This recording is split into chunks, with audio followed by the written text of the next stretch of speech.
मृण्मयी अमन को बताती है कि रजत ने सावी को चरित्रहीन होने का आरोप लगाकर घर से निकाल दिया। अमन सावी से पूछता है कि मृण्मयी क्या कह रही है। मृण्मयी कहती है कि वह रजत के सामने एक मूर्ति की तरह व्यवहार करता है और एक शब्द भी नहीं बोलता। अमन कहता है कि वह रजत से पूछेगा कि उसने ऐसा क्यों किया। वह रजत को बुलाते हुए उसके घर पहुंचता है। लकी कहता है कि रजत घर पर नहीं है। अमन पूछता है कि वह इस समय कहाँ गया था। लकी कहता है कि वह कभी नहीं बताता कि वह कहाँ जाता है और कब घर आता है। अमन सोचता है कि वह कहाँ गया होगा। सभी को अपने ऊपर लगे आरोपों की सभी हाल की घटनाएं याद आती हैं। रजत अपनी कार चलाता है और वही याद करता है और सोचता है कि इतना कुछ हुआ और किसी ने उसे कुछ नहीं बताया और अब इसके बजाय उसे दोषी ठहरा रहे हैं। सई के प्यार को सभी याद करती है।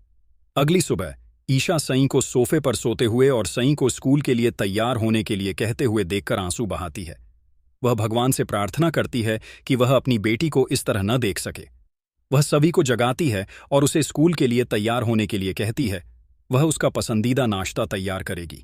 ईशा उसे कहती है कि वह उन घटिया लोगों के जहरीले शब्दों को अपने दिमाग पर हावी न होने दे, सब कुछ भूल जाए। उसने पहले ही शांतनु को चेतावनी दी थी कि वह उनकी बेटी की शादी उस पागल और राक्षस घर में न करें। शांतनु कहता है कि वह सावी से बात करे और सावी को बताता है कि कल जो कुछ भी हुआ वह दुर्भाग्यपूर्ण था। उसकी माँ सही कह रही है कि उसे स्कूल जाना चाहिए और एक शिक्षक और माँ के रूप में अपने कर्तव्य का पालन करना चाहिए। सई को बुरा लगेगा यदि वह उसे स्कूल में नहीं पाती, इसलिए उसे सई से मिलने जाना चाहिए और अच्छा महसूस करना चाहिए। सावी सहमत हो जाती है और स्कूल जाने के लिए घर से निकल जाती है। वह थककर के फ्लैट को देखती है और सोचती है कि सई स्कूल गई होगी या नहीं। वह दरवाज़ा खोलने की कोशिश करती है लेकिन फिर तारा के कड़वे शब्द याद आती है और वहां से चली जाती है। भाग्यश्री सई को जगाने की कोशिश करती है। सई नींद में सोचती है कि यह परी मम्मा है और कहती है कि वह स्कूल नहीं जाना चाहती। उठती है और परी मम्मा को ढूंढती है। भाग्यश्री कहती है कि वह उसे पहले की तरह तैयार करेगी। सई कहती है कि परी मम्मा उसके बिना कभी स्कूल नहीं जाती। वह तब तक अपनी आंखें नहीं खोलेगी जब तक वह परी मम्मा को नहीं देख लेती। भाग्यश्री उसे दादी की बात सुनने का अनुरोध करती है। सई कहती है कि वह नाश्ता नहीं करेगी और सबसे पहले परी मम्मा से मिलने के लिए स्कूल जल्दी जाएगी। तारा उनकी बातचीत सुनती है और चिल्लाती है कि परी सई को हेरफेर करने और उसे हमारे खिलाफ करने में बहुत चतुर है।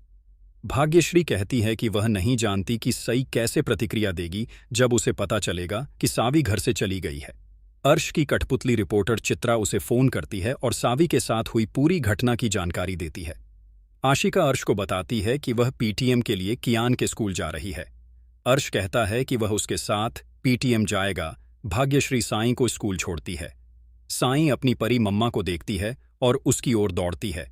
चपरासी सावी को बताता है कि प्रिंसिपल उससे तुरंत मिलना चाहती है।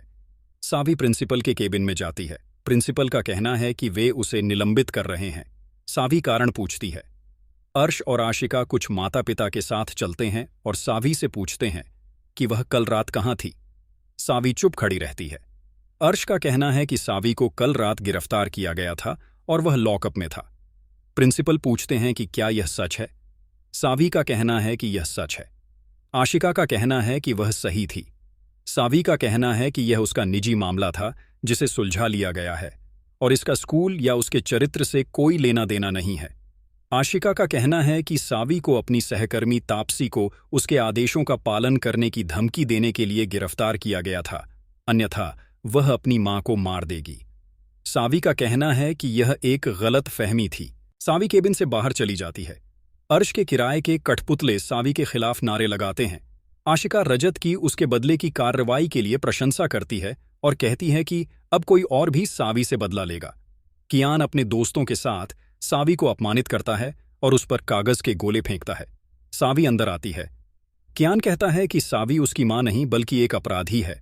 सावी घुटनों के बल बैठ जाती है और साईं के लिए अपने हाथ बढ़ाती है। साईं वहां से भाग जाती है। आशिका सावी को साईं से मिलने से रोकती है और कहती है कि वह नहीं चाहती कि कोई अपराधी उसके बच्चों से मिले। सावी सभी से अपने बच्चों से मिलने देने की विनती करती है लेकिन मना कर दिया जाता है। साईं रोते हुए वॉशरूम की ओर भागती है और अंदर से दरवाज़ा बंद कर लेती है। एक टीचर दरवाज़ा खटखटाती है। सावी स्कूल की घटना को याद करते हुए बेसुध होकर ट्रैफिक के बीच सड़क पर चलती है।